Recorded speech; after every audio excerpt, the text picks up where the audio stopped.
Seigneur Jésus, nous voici en ta présence. Nous voici, mon Dieu, mon roi, pour implorer ta miséricorde, pour implorer ta protection pour notre sœur, dans le cœur de qui tu as mis de poser cette question. Nous nous élevons, mon Dieu, mon roi, contre toute représailles spirituelle. Nous nous élevons, mon Dieu, parce que ta fille a écouté ta voix et elle a posé cette question afin que la réponse puisse édifier ses frères et ses sœurs. Nous te disons merci de nous avoir exaucés pour notre sœur au nom de Jésus-Christ. Amen, amen, amen, amen, amen. Pasteur, j'ai une question. Bonjour, pasteur Christian. Que la paix de Jésus-Christ soit avec vous. J'ai une préoccupation. Pourquoi les Égyptiens ont en abomination les bergers? Cela se voit dans Genèse chapitre 46, verset 34.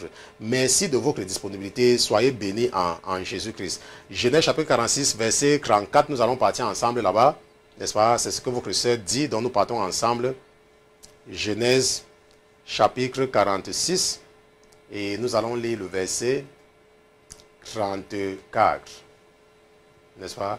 La Bible dit que vous direz, tes serviteurs se sont toujours occupés de bétail depuis notre jeunesse et jusqu'à maintenant, et nous et nos pères, afin que vous demeuriez dans le pays de Gozin, car les Égyptiens ont en abomination tous les bergers, car les Égyptiens ont en abomination tous les bergers. Je ne sais pas là où j'ai déposé. Je vais chercher une information complémentaire. Je ne sais pas ce que je vais trouver là-bas, mais c'est ce que mon esprit me demande de faire. Donc j'exécute. Genèse chapitre 46. Vous regardez là-bas, moi je suis encore ici. Genèse chapitre 46, verset 34. Ok. Bon, je ne sais pas pourquoi.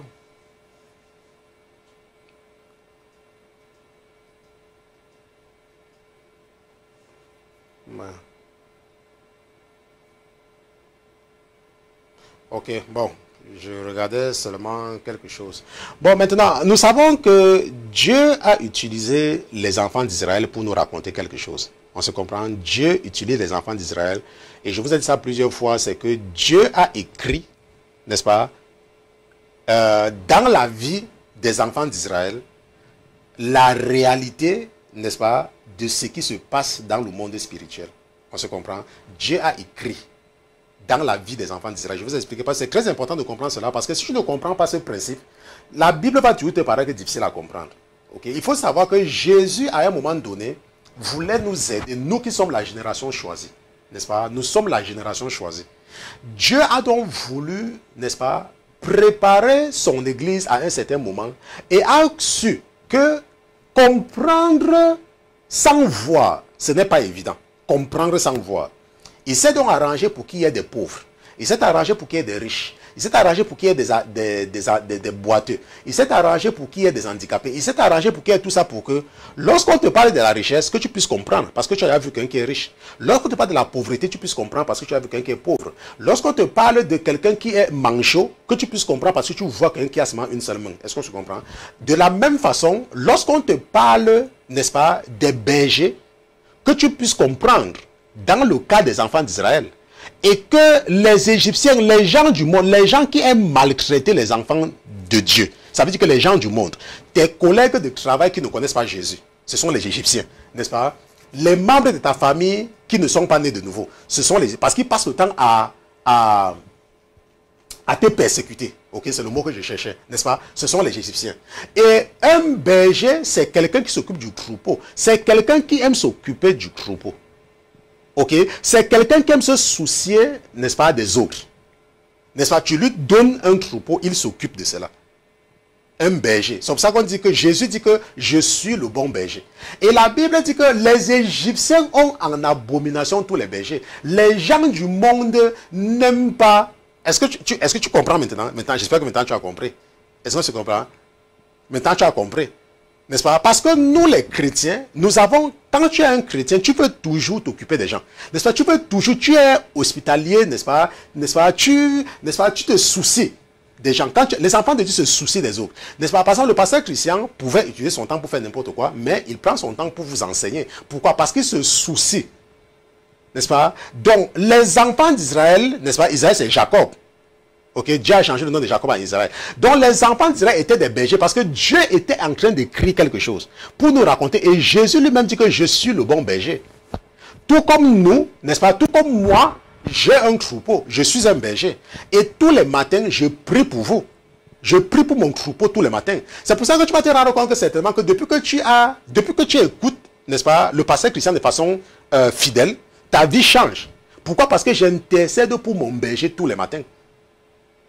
Je dis au Seigneur tous les matins que mon Dieu, mon roi, je prie, n'est-ce pas, que tu pardonnes à tous ceux à travers le monde dans le cœur de qui tu as mis d'être attentif aux enseignements qu'ils reçoivent de toi par ton serviteur que je suis.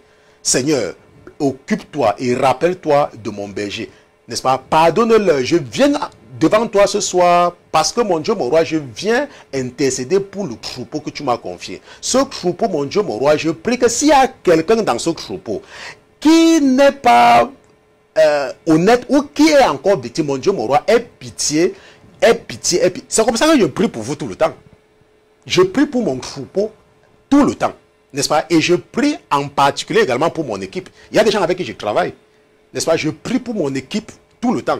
Que ce soit ceux qui s'occupent, n'est-ce pas, de notre de la sainteté TV, la sainteté FM, n'est-ce pas? Jésus-Christ la solution et tout. Je prie pour mon équipe tous les jours. Il n'y a pas un jour qui passe sans que je n'intercède pour mon équipe. Donc peut-être si tu es peut-être dans mon équipe ou alors tu travailles avec moi d'une façon ou tu me suis de façon et tu te rends compte que ta vie a changé, c'est parce que tous les jours je prie pour vous. N'est-ce pas? Pourquoi? Parce que c'est ça un berger. Un berger a un troupeau. Et les gens du monde ont ça en horreur. Pourquoi est-ce que tu t'appelles tout le temps pour prier pour les gens? N'est-ce pas? C'est ça. On se comprend. Donc ça, c'est très important, n'est-ce pas, de comprendre. Donc votre sœur, n'est-ce pas, si nous regardons maintenant la question de votre sœur, si nous regardons encore une fois de plus la question de votre sœur,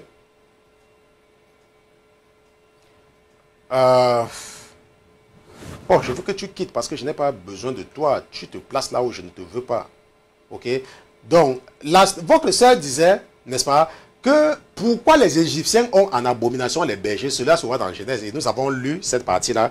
Et nous avons donc compris, n'est-ce pas, qui sont les bergers. Et nous avons compris que les bergers, n'est-ce pas, ce sont les pasteurs. N'est-ce pas? Un pasteur, on appelle un pasteur, c'est un berger. Parce qu'il est responsable d'un troupeau. Et c'est le devoir, n'est-ce pas, d'un pasteur, n'est-ce pas, de s'occuper de son troupeau. Ce n'est pas toi, tu dis que tu es un pasteur, mais quand les membres de ton église t'appellent, il faut qu'ils te payent pour que tu pries pour eux. Tu crois que tu fais une faveur à un membre de ton église pour prier pour lui. Tu crois que c'est une faveur. Tu n'es pas un berger. Tu es un commerçant. C'est ça, tu es un commerçant. Tu n'es pas un pasteur. Tu es un commerçant qui est d'ailleurs même sous le placebo. Et tu dois te repentir, sincèrement.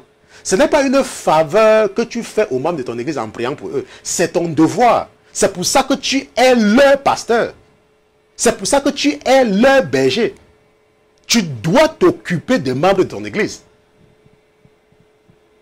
Mais quand ils t'appellent, pour toi, c'est comme tu accordais une faveur à un membre de ton église en tant que pasteur principal. C'est comme tu accordais une faveur en décrochant le téléphone. C'est un devoir pour toi. Tu dois le faire. Sinon, va vendre au marché. Quitte, ferme l'église, tu pars. Tu n'es pas un pasteur. Est-ce qu'on se comprend? Ok, ça c'est très important, n'est-ce pas, de comprendre. Je remercie la vie pour le pasteur qui m'écoutait parce que le Saint-Esprit s'adressait à toi. Ok, donc c'était dans la rubrique pasteur, j'ai une question, n'est-ce pas? On se retrouve tout à l'heure.